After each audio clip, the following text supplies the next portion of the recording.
Hey everybody, welcome back to another live episode of the Chronicles of a Gooner podcast, a very special edition with two very, very special guests. I can see there's been a bit of a debate in the live chat with regards to whose fault it is that we are late. Does anyone want to take the blame? I mean, it's both of us, isn't it? It's probably I think it was all of us, wasn't it? Yeah. We got caught in a conversation. We haven't spoken, the three of us, in a while, and it just developed into a chat. That's what happens. That's what happens. No fault of my anybody's. Yellow card back there, otherwise I'd fish it out. Do you know what I mean? True. Yeah. That's it. Delighted to have Sophie Nicolaou of the Highbury squad and Tom Canton of the Gooner Talk and Football.London with us on the show today. Bonus edition. We did bring you an episode this morning. So it's the second episode of a day. You lucky people. There's so much to get through. I don't really want to waste time with some of the sort of other bits and pieces. I feel like we've got so many transfer stories ongoing in the Arsenal world right now. There's so many links. There's so many reports. I feel like we've got to get through a fair few in the allotted time. So let's dive straight into it. I'll come to you first, Sophie, on the window on the whole. Now, I know it's very difficult to judge a window until you get to the end of it. And I always say that you can't actually really judge a window sometimes until 12, 18 months down the line. What's your feeling about the window so far? Just to kind of summarize, we've got Kepa in, we've got Zubimendi in, Norgard will be in officially this week. Gyökeres, advanced talks. Madueke, apparently personal terms have been agreed. And then with Eze, it sounds like there's been personal terms agreed, but nothing agreed with Crystal Palace. What have you made of the window so far? What's your kind of gut telling you about how this window's going and going to end up? It's a lot better than last summer in January already, no? I know that there were a lot of Arsenal fans panicking. Maybe it's because Tom went on holiday and there was no morning show. That was, a gut punch for a lot of people. But jokes aside, to be complaining about the window in June, and I think the activity Liverpool did early on had Arsenal fans in a little bit of a panic. Of course, Manchester City wanted to reinforce before the Club World Cup, as did other teams that were in the Club World Cup. But knowing, that Andrea Berta was coming in, I felt very calm. I think it's because it was different. The players were different in this scenario. And with Andrea Berta coming in, I just felt like, let July hit. You both reported on the financial side of things, July 1, PSR. There were, ramifications to doing business early that could affect us down the line.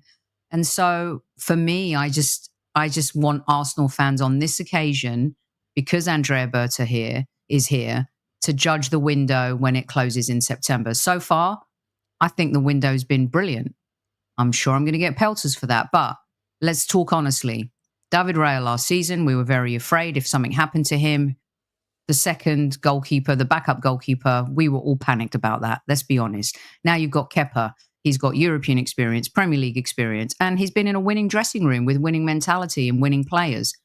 5 million, absolute bargain. I don't care what club he came from. It's a really superb signing. Zubimendi, one of the most sought-after midfielders, turned down Liverpool, turned down Bayern Munich, was tried, courted by his hero, Xabi Alonso, said no, wanted to join Arsenal. Love that. He's going to make a difference. And I think he elevates our midfield. A lot of people are panicked, including you, Harry, maybe, about how that midfield is going to be next season, right? Norgard, why is everyone poo-pooing this? We're going to talk about it, I'm sure, and we'll get into it in depth. Brentford captain, Premier League experience. Arsenal fans crying out for Premier League experience. 31, comes in, be a level head, can take the legs off our midfield, can come into games, play in the cups. Bargain, right? Is it 11 plus 2? Another brilliant deal. And of course, Gyökeres, choosing Arsenal, wanting Arsenal, taking money out of his own pocket to join Arsenal. That is, for me, when Mikel Arteta made that quote in 2020 saying, I don't need to convince players to come to the Arsenal, he maybe in hindsight was Arteta Damus, knowing that Gyökeres would do everything in his power to join our club instead of the manager that he played for in Portugal at another club that's supposedly bigger than ours, etc., etc., etc. And then there's Eze. For me right now, I think we're doing good things.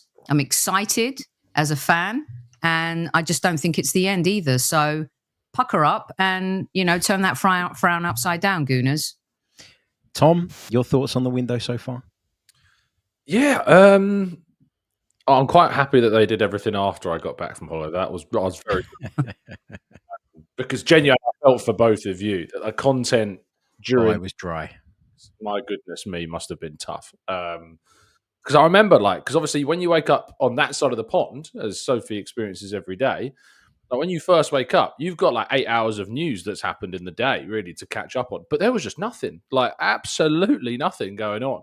And I would be surprised looking at my phone, that nothing had really dropped. I texted a contact of mine just to make sure they are doing stuff, right? I'm not just going mad and just picked the perfect time. And I was assured that no, Andrea Berta is very, very busy, is what I was told. And obviously that has come to fruition because the volume of deals that we've been able to not just achieve, obviously wrap up with the three that we have, hopefully a fourth in terms of Gyökeres as well. But the fact that there are continuing talks over other deals, I think a lot of people were really fearful that it would be the striker and the winger.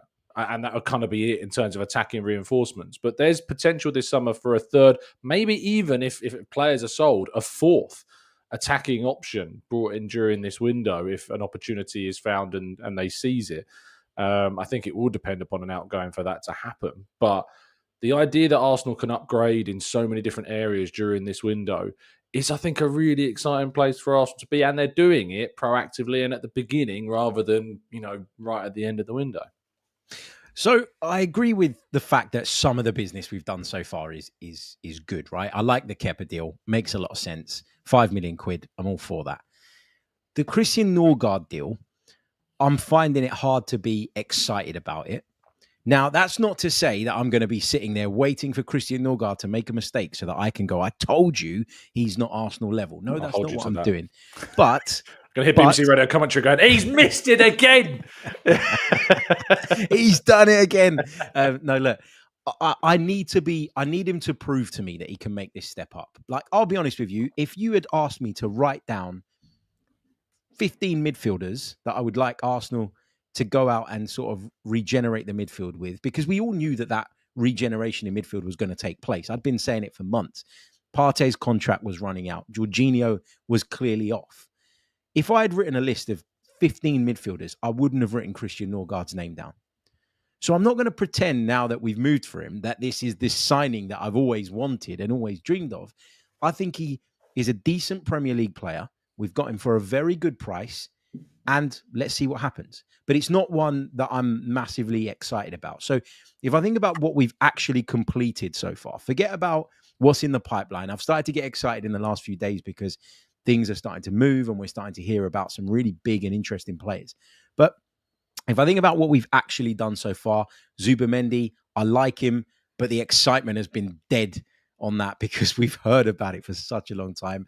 Found it hard to kind of jump up and down when the announcement came out because I was like, well, knew this was coming from January. So there was that. That video didn't get you going, Harry? I mean, it dead inside? It did for about 2 minutes, but I didn't enjoy it as much as Tom enjoyed it. He absolutely loved it. But look, so the players that we've actually got in, Kepa, not the most exciting signing, but a good one. Zubimendi, a good one, but as it dragged out for me, it just took away a little bit of the spark from it. And Norgard, we think that's going to be announced this week. There was an image, wasn't there, going around earlier on social media of him being at London Colney. So I'm sure we'll get that sooner rather than later. But again, it's not one I'm really jumping up and down about. Some of the signings that we could be doing, though, and that we're working on, I am excited about. And that leads me nicely into some of these players. Viktor Gyökeres. Soph, was he your pick? We've been having the Sesko Gyökeres debate on this podcast for the best part of 6 months. Was he your pick? I just want to rewind real quick on the Norgard thing because I'm not going to let it go. Was Jorginho you're a Greek woman, of course you're not. Was Jorginho on your bingo card when we signed him? I don't think he was on any Arsenal fans' bingo card. He wasn't, right? But my gut reaction when I heard that was good signing. Right. And it wasn't for Norgard. I think that we're a little bit snobby as Arsenal fans. Not everyone has to be a Zubi, Gyökeres, Eze signing. We need the Norgards in this team. Our bench has been so weak. being able to take minutes off those midfield legs has been non-existent. And so I just want to say that he's the signing, right, that is boring to a lot of fans. But I bet mid-season, we will revisit this conversation when it comes to Norgard. Regarding Gyökeres and Sesko, I love the debate. There's some YouTubers out there and people who are on the Sesko train. And listen, I don't like the flip-flop thing. I don't like, you support who the club signs, but there are a lot of people that were on the Sesko train and they were talking about his age and the market value and sell on. Arsenal need to win now. This has been the process, progress, and now we're at that third phase where I'm concerned, and that's success. And Gyökeres, I don't care what league he played in, he was banging in the goals and he was prolific. The other thing I like about Gyökeres, I was saying to Tom the other day, was he's paid his dues. This guy's been on a journey, right? And I like that he comes with this maturity. The other thing, maybe it's because I'm a Generation Xer and I'm over 50 years old, is this ageism, right? When I was growing up watching football, 27 was peak years. He just turned 27 a month ago. He's ready, he's mature, and he wants Arsenal. And so for me, it was a no-brainer. I was happy with either one, if I'm being honest. But I want ready-made now. I kind of got tired of the project players. Gyökeres, for me, comes in. And if Arsenal fans were happy with Mikel Merino as the 9 and thought he did great last season, those people questioning whether Gyökeres is going to work or not, let's have a little bit more faith, right? He's done it in that position and he's done it against really good teams as well in Europe. So I think it's a very exciting kind of, sparkly, big move. Haven't had that striker since Aubameyang, really, like a recognized number 9. And to get him where he's one of the most sought after players in Europe again for the Arsenal, I think is brilliant. And I believe this is where Berta deserves some flowers because this has got him written all over it. Oh, am I right in saying you were slightly leaning towards Benjamin Sesko? That's not to say that you hate Viktor Gyökeres. Let's make that clear. Pancakes and waffles, but, mate. Yeah, Pancakes there you go. But you were sort of leaning towards Benjamin Sesko. Why was that? Yeah, I was 60-40 in favour of Sesko. A lot of it's to do, I think, with the level of the investment associated with kind of the long-term investment in one of those two players. I think that the signing a 27-year-old for the figures that we're going to be signing them for naturally will lock us in that position for the long term. And if we have a Nicolas Pepe scenario, I think it has a longer-term damaging effect on Arsenal.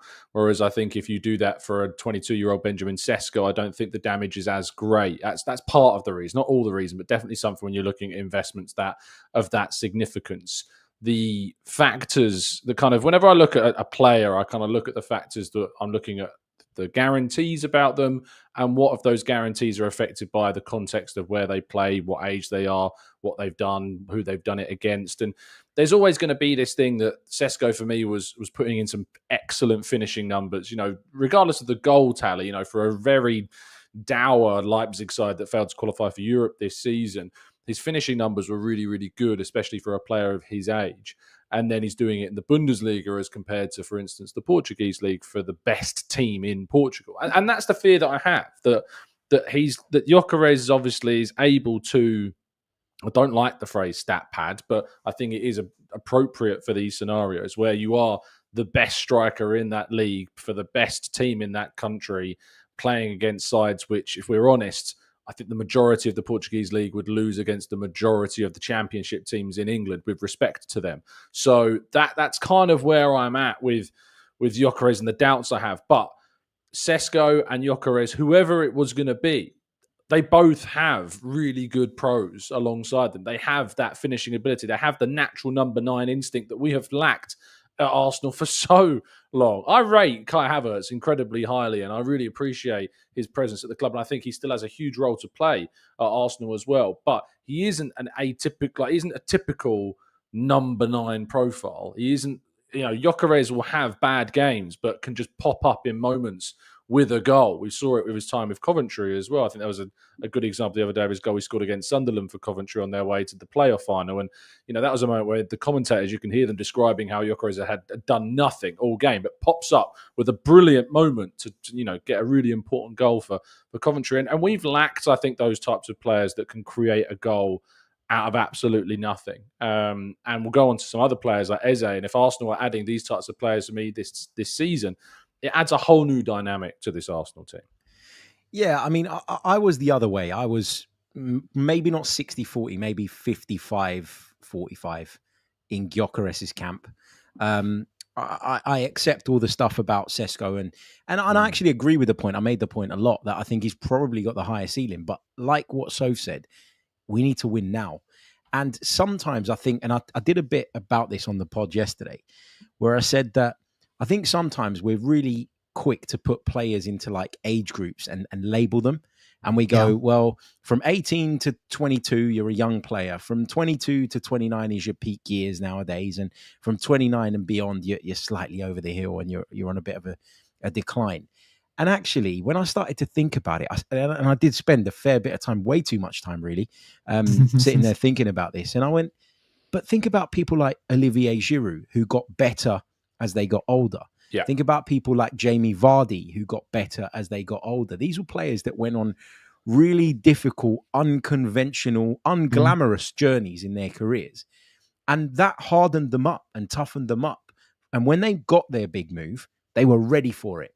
And just because Gyökeres hasn't been at one of Europe's biggest clubs, and I say that with all due respect to Sporting, it doesn't mean that he's not ready now to make this step. And the fact that he wants us so much, I mean, that is heartwarming, isn't it? Like it makes you root for the guy before he's even arrived. And on the Sesko front, I don't know if you know anything more, Tom or Soph, but I never got the impression that Benjamin Sesko was ever desperate to join Arsenal Football Club. And considering, and I know that you would argue maybe that it would be unprofessional of him to, if RB Leipzig are not budging, it would be unprofessional of him to come out and start flirting with Arsenal. But I never got that feeling. I never got that vibe from Benjamin Sesko that this is where he really wanted to be. And obviously the figures didn't work, the numbers didn't work, and we've ended up walking away from that. Noni Madueke, let's talk about him. Soph, I'll come to you first. I have tried, man. I've been called an Arsenal PR merchant plenty over the last couple of years, and I have tried to do my best PR job on the whole Noni Madueke thing. I just can't do it. I'm not behind this idea. I'm not behind this potential signing at all. What do you make of it?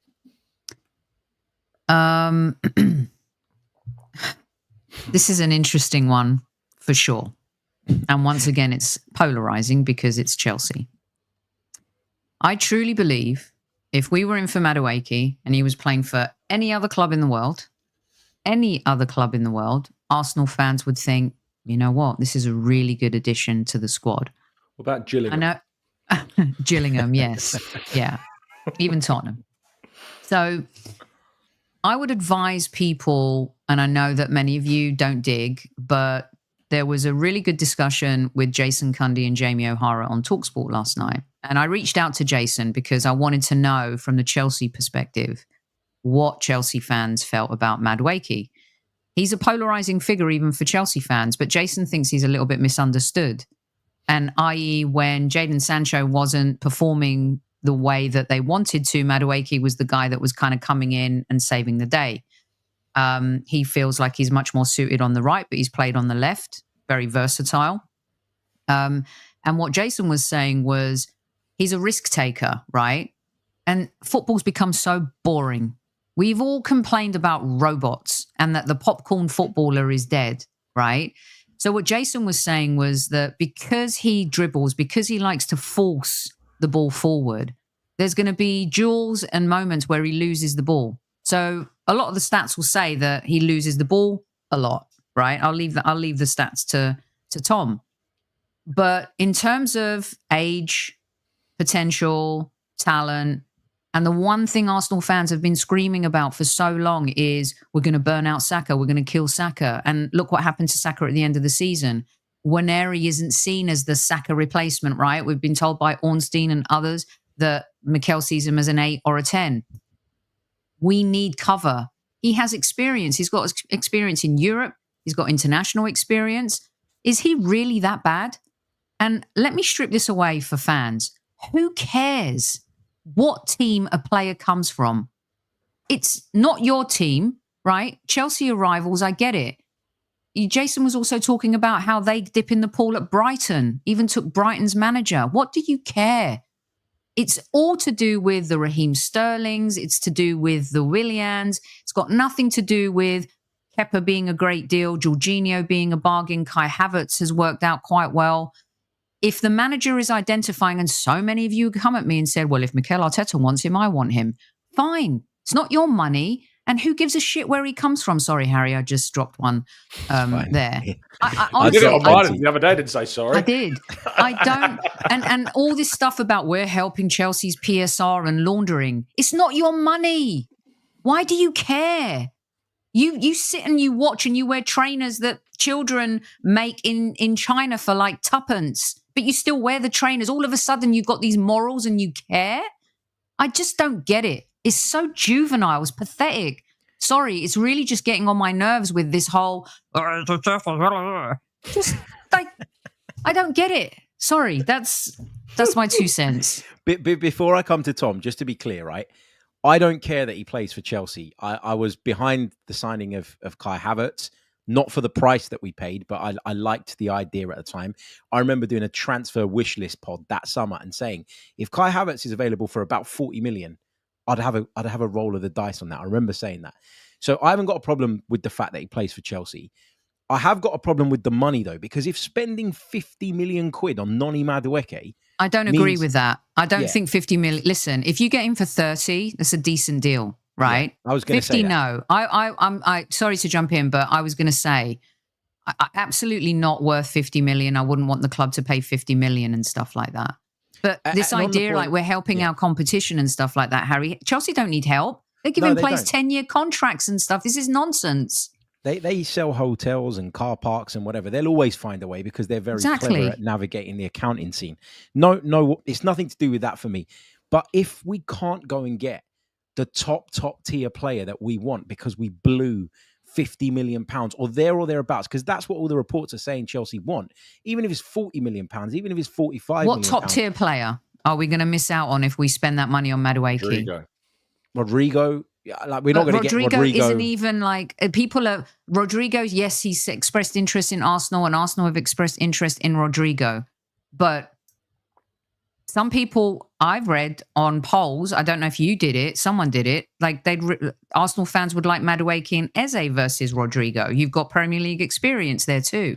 I did do that poll, but it was the combination of Eze and Madueke, the two of them versus Rodrygo as one player, because obviously the cost. But Tom, what's your take on this? Because it's just, look, in part, it's that I don't particularly rate the player. I don't think he's much better, if better at all, than what we've currently got.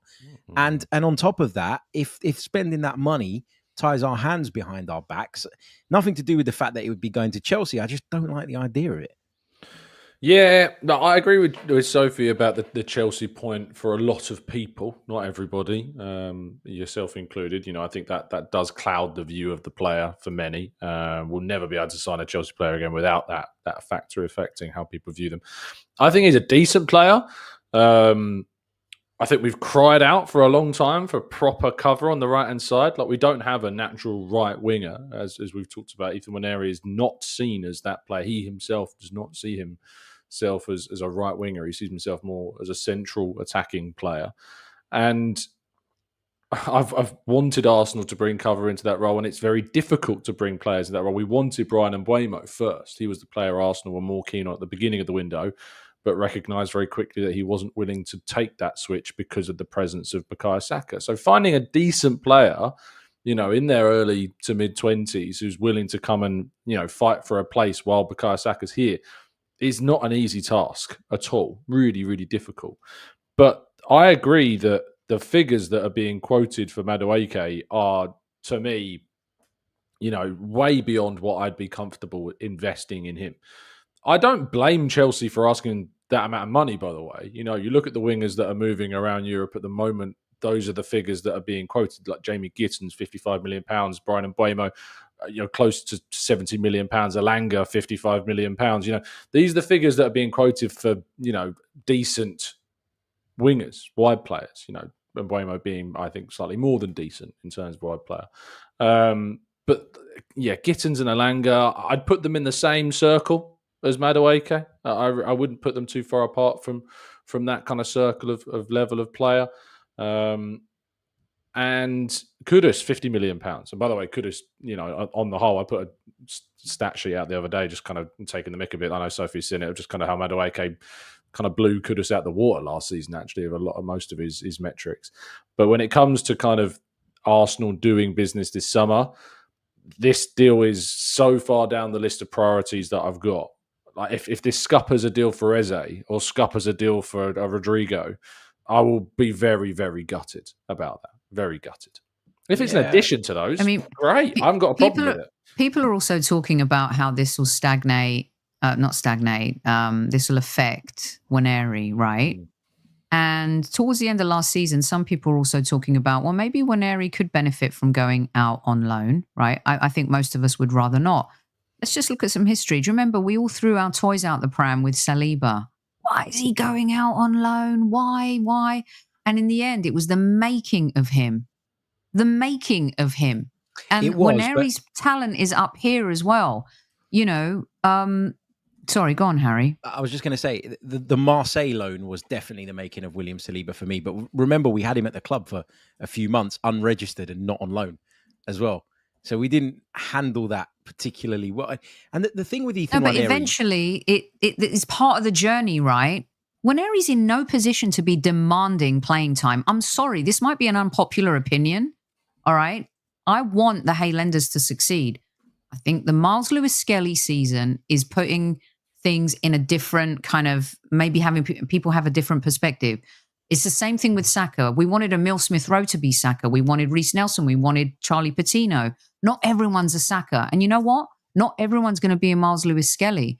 He's come in, he's absolutely excelled and made the most of a situation that benefited the entire squad, Harry and Tom. And I think with Nwaneri, it's like what happened with Obi. Went to United, wanted more money. It's like, pipe down. The club has proved to you that you are part of the future. But wanting everything now, this instant gratification, especially with the younger generation, it's like, hold the mayo. Maybe you're not ready. I'm not saying that I agree with the fact that he's not ready, but maybe he's not ready. So, I think it all plays into, do you want to win now or do you not? The way I look at it is, when it comes to the Nwaneri situation, we're hearing that they want some kind of guarantee around playing time, right? And when you hear that, you can be we can end up responding to that quite aggressively in like, who you think you are? You're a 17, 18-year-old kid and you're telling Arsenal that you want to play and all the rest of it. I think for me, though, I look at it and I think if his people are having a conversation with Arsenal about what the future looks like for him, that's perfectly valid and fine. Like, he's more than entitled, I think, to ask that question when you're being linked with Madueke and Eze, players that would both actually probably take minutes away from Ethan Nwaneri in some way. But I'm going to throw this out there before we move on to another player. Another reason, just to circle back to Madueke, why I wouldn't do that deal is because Nwaneri can play there off the right-hand side. I thought he looked all right from there. And I think that's a good way of letting him grow into the role and receiving the ball in a little bit more space than he'd get in a central area and carrying it in field. But on top of that, Gabby Jesus is to come back as well. And I know that people are going to say, but he's always injured all the time and forget it. Gabby Jesus as a right-wing option, I'm absolutely fine with that.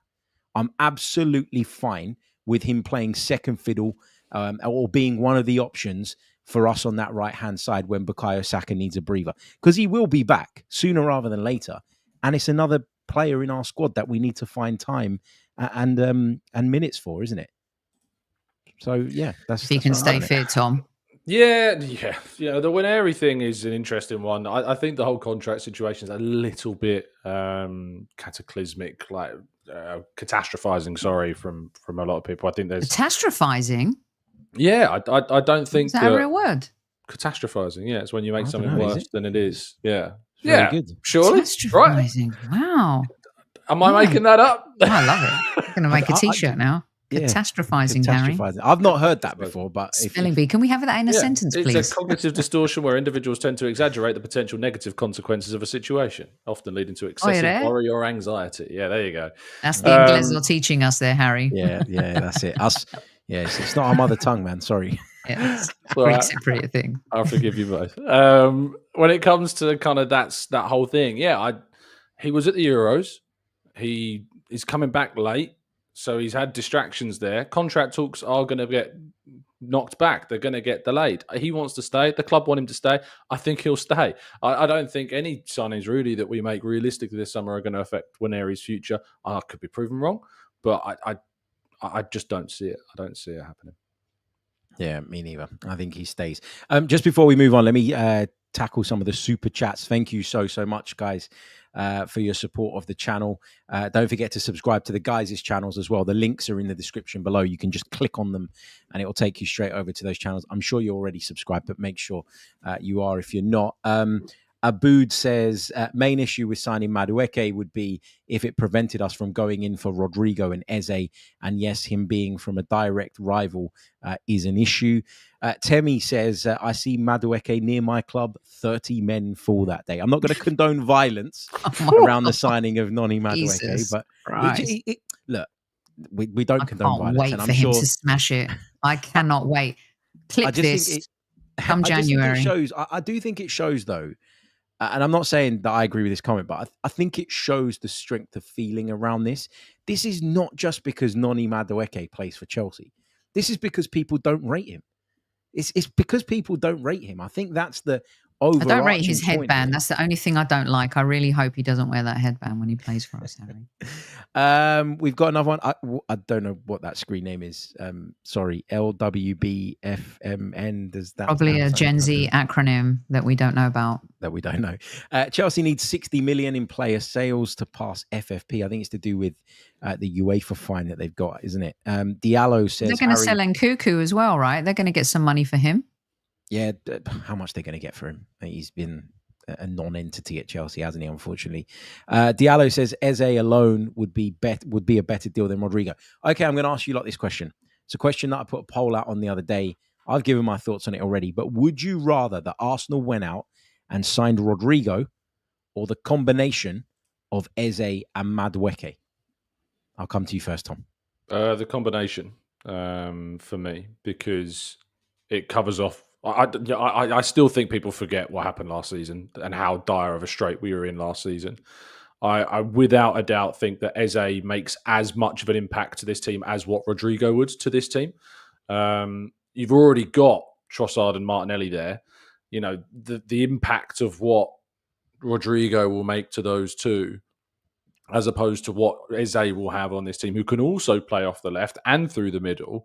You know, I just think you've got a Premier League ready player, of course, there as well, on top of that fact. You know, let's not pretend that Rodrygo has been, banging them in for Real Madrid like recently. He didn't have the best of seasons last season. 6 goals, 5 assists. He's only broken into double digits in terms of goals once during his time in La Liga with Real Madrid. So it's for me, it's the pair. I'd go with both. If you're saying that's the only attacking addition on top of Gyökeres that's coming in this summer, if you told me it's Rodrygo and somebody else, then maybe I'll have another conversation. In a dream world, it says Rodrygo. For me, that's the dream scenario for me. But I'd rather have the two that come in and add depth to multiple positions and competition and cover us off, so we're better equipped for next season. And I think Eze would have a bigger impact. And I don't know how controversial this is with you two.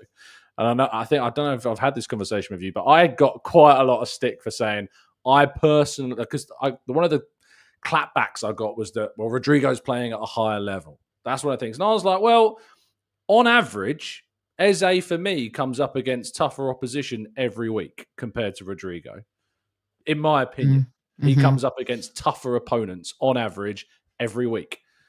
So, yes, he's playing at a high level in terms of with Real Madrid into those latter stages of the Champions League.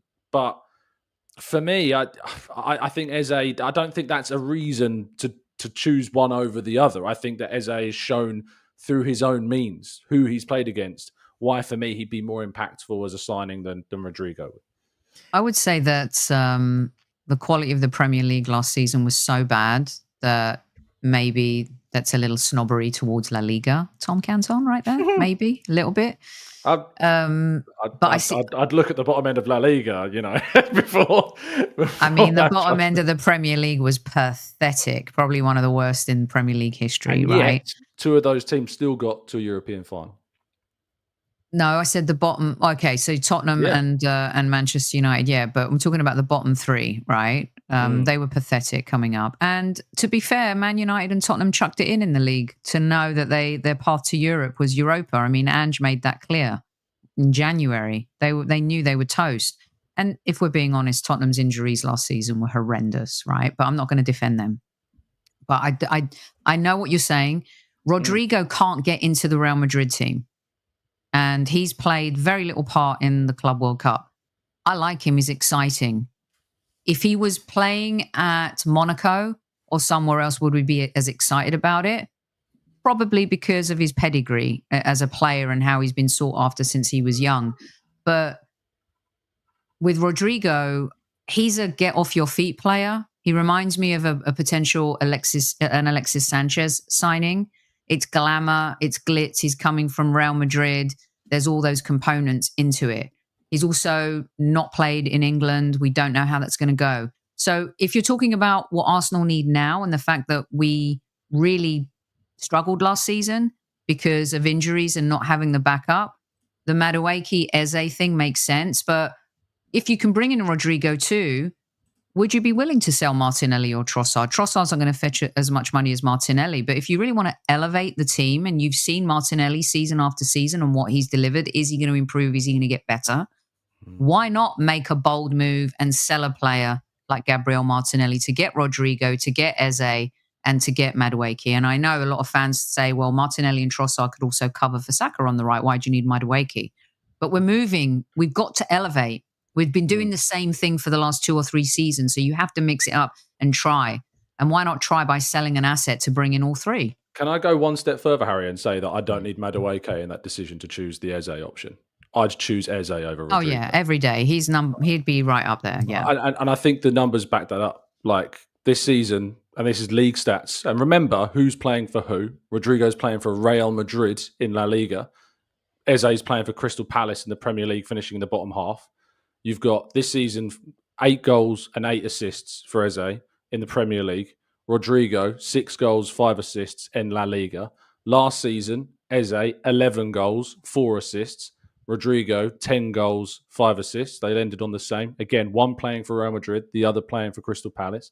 And the season before that is the last time that Rodrygo got more goals and assists, and it wasn't by much. Eze, 10 goals. Second season, and he single-handedly, along with Wharton, won the FA Cup, right? I mean, in a big match situation. Listen, I really, really like Eberechi Eze. Okay, I would love us to sign him. I really, really would. But I guess the other question that we've maybe not really touched on in this discussion is, do you think we need an out-and-out winger more than we need a more central creative player? Because Eze and Rodrygo are not the same.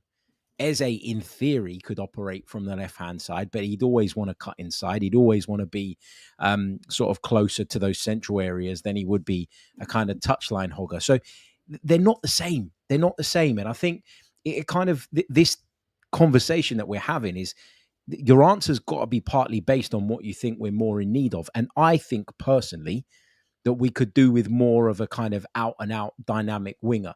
I think Rodrygo as well, to the point that Tom made about some of the statistics. Okay, I get what you're saying, and they're certainly valid points. But if you're playing in a team with Kylian Mbappe this year, and with Vinicius Junior prior, and Jude Bellingham, and all these top players, there's a smaller slice of the pie for you to go and get, really, isn't there? Because those players are the dominant players in that Real Madrid side. I mean, you've looked at the numbers for Palace, though, the other players in that team. Ismail Assar's had a great season. Mateta's had a great season. They've still pulled in very good numbers as well. Like, it's not like he's taken all the slice. And I think he's getting less of the ball, less of the possession for his team, less time in those situations. I'd be interested to know who has more touches, and who's doing more with the touches they have when they have them. And I would bet that Eze does more with what he has on the ball than what Rodrygo does for Real Madrid. Personally, just my opinion based off what I've watched of both. What signing do you think would elevate the mood around the club? Because I think that's significant. Rodrygo. Rodrygo would. Rodrygo or Eze, either but one. But not for the right reasons. I think Rodrygo would have a greater impact if he cost more money, and only, by the way, because Eze has a release clause. I think if Eze didn't have that release clause, Palace would be asking for about as much as Real Madrid are asking. They're asking for £80 million, 90 million euros. So we're saying that Palace wouldn't be asking for 12 million quid more if they didn't have a release clause. I think they would be asking for that amount of money for Eze. So I think it's just the profile. I think it's the fact he's at Real Madrid, that signing a player, and like Sophie referenced Alexis, I've referenced Alexis before in that type of deal. But for me, I just think that Eze is a better signing for me. You know what you said, Harry, about the touchline hugging? I mean, that's what Saka is, right? Saka is very predictable, but in a unique way. He does his job, right? And the way he hugs that touchline, people say, oh, we know what he's going to do. He's going to turn, he's going to go on his left, But still, he's so difficult to defend. He's got quick thinking, even though you think you know what he's going to do. A lot of the times on that other side, we lose opportunities because Martinelli and Trossard work too hard. They try too hard, right? Martinelli keeps looking down. He's not learned those lessons. Release the ball quicker. Don't be the hero all the time. I mean, Trossard, I think, has been great. I would love him to be a super sub. I think he excels in that position. But to have that dynamism on that left side, the way we do on the right, elevates us as a team. And Rodrygo is probably the specialist in that position. But that's not to say that Eze doesn't fit the mold of the hybrid player that Mikel likes too, i.e. Martin Odegaard goes down, Eze can come in, Eze can play on the left. I think one of the justifications, if I was Mikel Arteta and I was going into the boardroom and saying, look, I want Eberechi Eze, and the board were, I'm not saying they are, by the way, this is just an example. If they were pushing back and saying £68 million release clause, not really sure about that. I'd be making that point, that he can cover me in multiple areas. I'd be making the versatility point. And I do think that Eze, and I've said it on this pod before, like I'm starting to think that Eze could be as good a, if not better option than Rodrygo. But I also understand why people want Rodrygo, because it is that blockbuster glamour signing. Both. Bring them both in, mate. It would be amazing. It would be amazing. It would. But I think with Eze, we would get that unpredictability out of him in central areas. And we need that.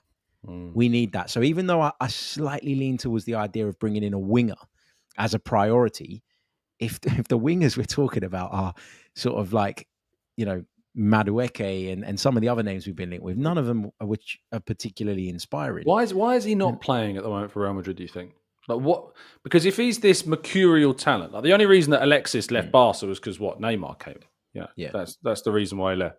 Why is it that Rodrygo is being so snubbed at the moment, do people think, by because that genuinely is a concern of mine about that deal. Is there's an opportunity to sign someone, but why are we going for the guy that's being dropped for Ardagula, or this guy got Mastanton Tuano come in as well, and I think there's another player that they've had quite a lot of joy with, Gonzalo Garcia, I think.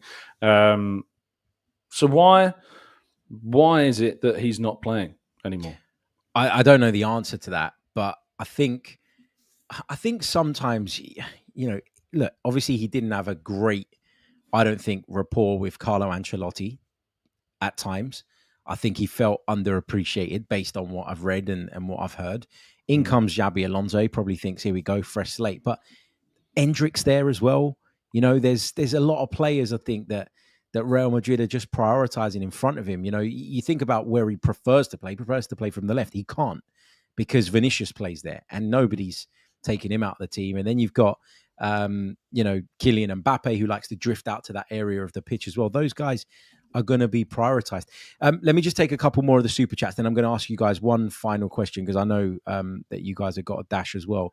Abood says, I don't want to see Rodrygo playing for Liverpool or City. This is the thing, right? If one of those two clubs goes out and brings him in because there's a market opportunity to do so, and we end up with a Noni Madueke as our wide option, people are going to look at that and go, why? But what if Rodrygo wants to go to one of those clubs? What can we do about it? But I think you've got to be seen to be trying. And apparently they are trying. I mean, Arsenal, Berta certainly but how hard would be the question? You know, I mean, because we don't know how hard they were trying for Sesko. Do we really? Does anyone really know anything? I mean, I guess we do, right? We have people on our show talk about it all the time. But what if I could totally see Rodrygo going to City? I braced myself for this a couple of weeks ago. I could totally see that happening. It could happen. It could happen. Wayne says the same fans who are adamant about Madueke are the same ones who wanted Buendia over Odegaard and the same ones who threatened Ramsdale. Let me tell you this. I got so much shit at the time for saying that we shouldn't sign Emi Buendia. I got so much shit for that. And where is he now? And the Ramsdale thing, listen. Where is he now? Is he at Villa still? Is he not? I don't know if he left Villa. Or did he leave? Was he in Germany? Somewhere. No, he still plays for Villa. He went on. He was on loan though, wasn't he? Leverkusen. Yeah, but he didn't really play. There you go. Diallo is big on Eze. He says he doesn't even need, in that chat we were having, wouldn't even need Madueke included in that. What else have we got? We've got Wayne who says, now you have fans saying Zubimendi isn't as good as Partey and he's just another Jorginho. We've got Aya, who says the issue with both Martinelli and Trossard on the left wing is that one doesn't do enough and the other does too much, respectively. Jimmy's gifted a membership in the live chat. Thank you very, very much. Aboud again says we need clarification on outgoings to get a better idea of what moves we can make in the market. I would like to see Trossard and or Martinelli sold. And Jimmy says Eze for Cam, Rodrygo left wing and keep Martinelli as cover. That's a really great scenario. That's the dream scenario. Yeah. But I don't think Arsenal will do that or can do that financially. I know I'm going to get shit for saying that, but that's my opinion. Final question before I let you guys go. Leandro Trossard. What are we saying on Leandro Trossard? I'll come to you first, Sophie, on this, because there have been rumours, and I know there are rumours from Turkey, which aren't always the most credible, but that Fenerbahce are interested.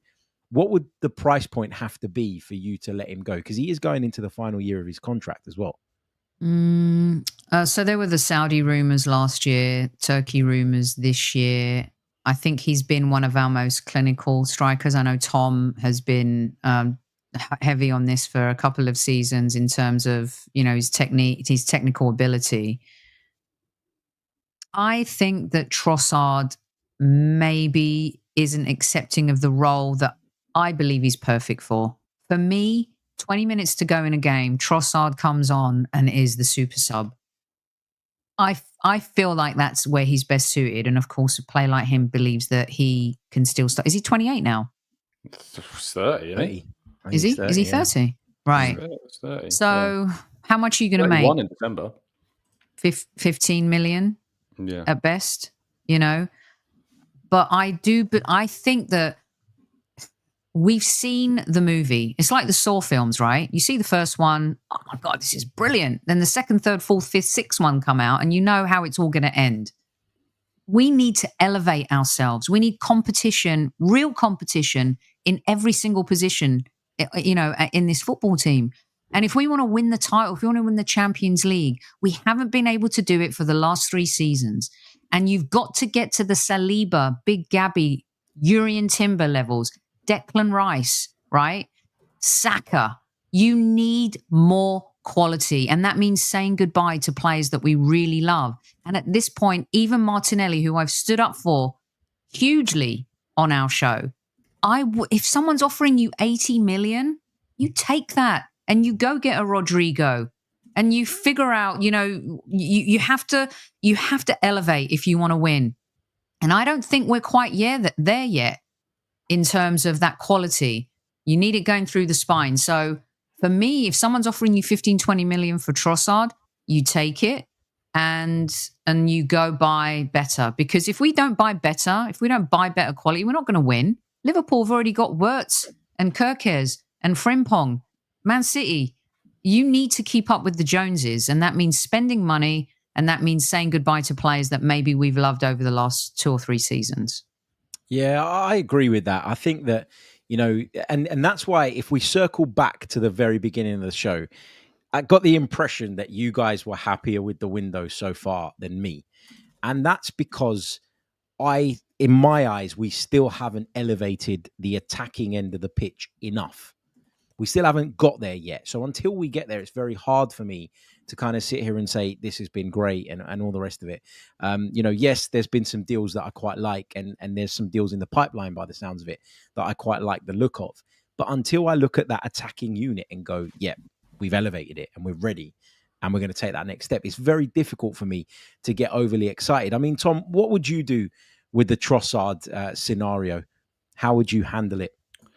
If we get a £50 million offer and we know that at least an Eze is coming in, I'd be very comfortable in taking that. And it opens up the possibility of Arsenal then having more freedom to go and do something later on as well. It's the risk of windows, isn't it? Like, if you accept an offer now, it's not a guarantee that you're going to get that player in later in the window. But I feel as though if Arsenal don't, move a player on, that the likelihood of them being able to, as you alluded to earlier, is not really there.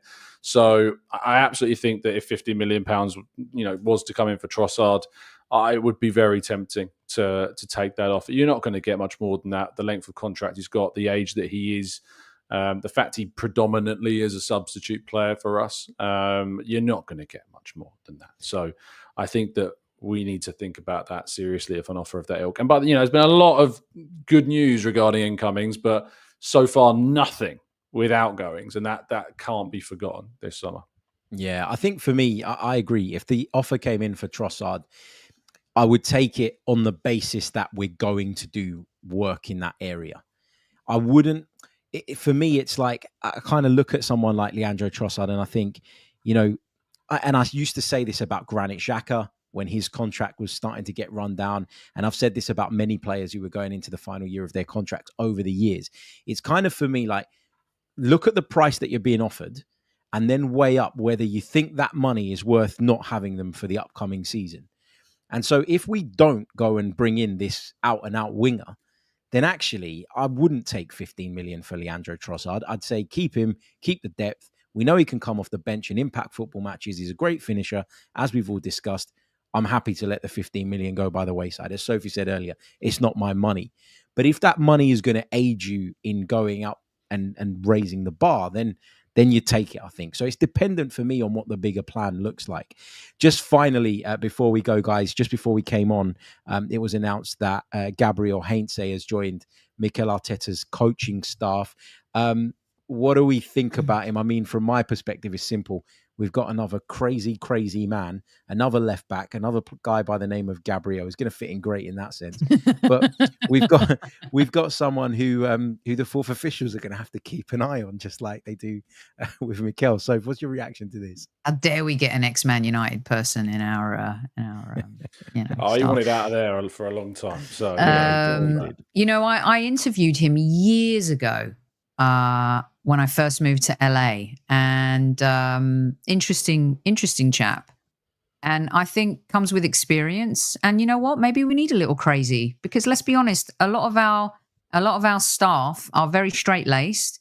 I think he's going to be unafraid to tell players what he thinks, and he comes with experience. I think that we need that. So for me, 2 thumbs up until it doesn't work. Tom? I can't wait to see what he's like on the touchline, mate. I really cannot wait for some of those chaotic moments. But yeah, it's someone with more experience. It's someone who's a little bit different. Carlos Cuesta obviously was an up-and-coming coach and has got a lot of potential, and I can't wait to see what he does at Parma. But this is somebody coming into the group with more experience. In all honesty, I haven't got a clue what he's going to do. I don't know what he's going to do at all. And it's impossible. I have not followed his coaching career. I've seen some little clips of him, how mad he goes on the touchline. That is about as much as I know about Gabriel Hense's coaching career. So let's wait and see. I've got one small potential issue with this. And again, like you, I don't know much about him as a coach, so I can't speak to what he'll add and what maybe his shortcomings are. I don't know, right? But what I do worry about here is that this is a guy that Mikel Arteta has repeatedly said is his best friend. And, yes men. They're back. It's like kind of like I don't think he's going to be afraid to tell Mikel what he thinks. I agree. I don't think he is, and I don't worry about that being an actual issue, but I worry a little bit about the optics of it. I worry that if the team doesn't perform, it's another stick to beat Mikel with. It's bringing in his best mate. Look, he's doing whatever he wants. He's ruling the roost. He's running the ship. He's doing everything that he wants, and he's getting away with murder because he's brought this guy in who's his mate, and it's nepotism and all the rest of it. I'm not saying that I think that would be the case. I just don't like. When you're in this big job, Harry, when you're in a big job like that, you need someone who's got your back.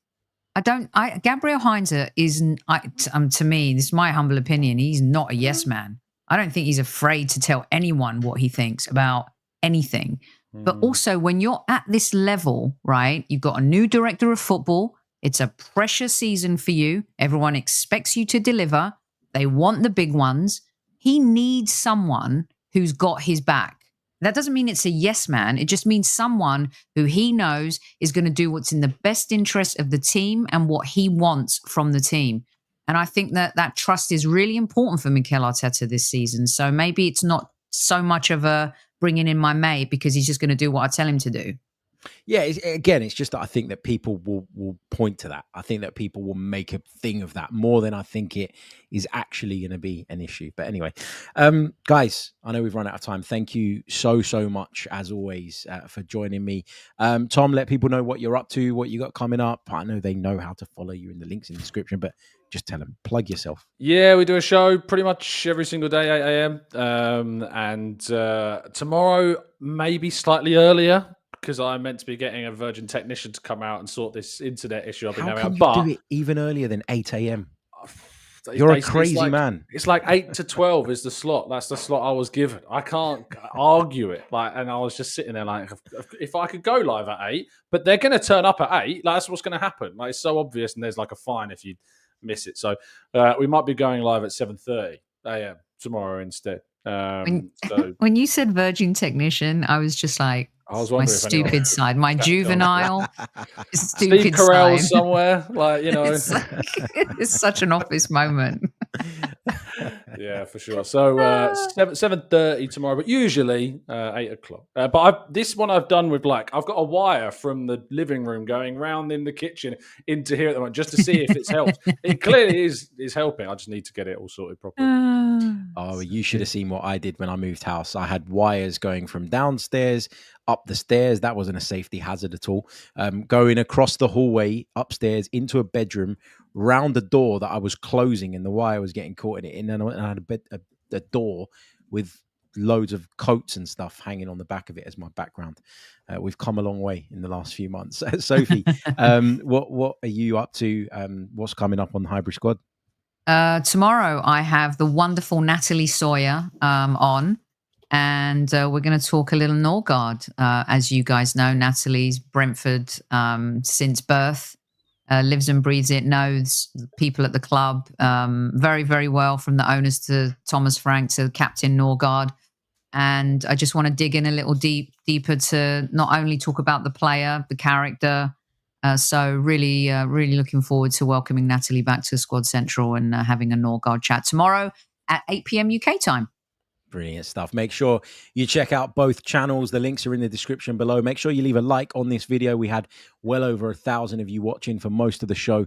So get those likes in. They really, really do help. Subscribe to the channel if you haven't done so already. If you're listening on audio, leave us a review. And if you want to become a patron, there's a link in the description below. And thank you to everybody that signed up recently, because, there's been a fair few of you coming over, which has been amazing. We'll see you all on the next one. We'll be back tomorrow, not quite at 8 a.m. That's way too early for me. 10 a.m. our usual time. We'll be back, and I'll see you all then. Virgin technicians. Take care. Yeah, but no Virgin technicians coming in. All the best, guys. Take care.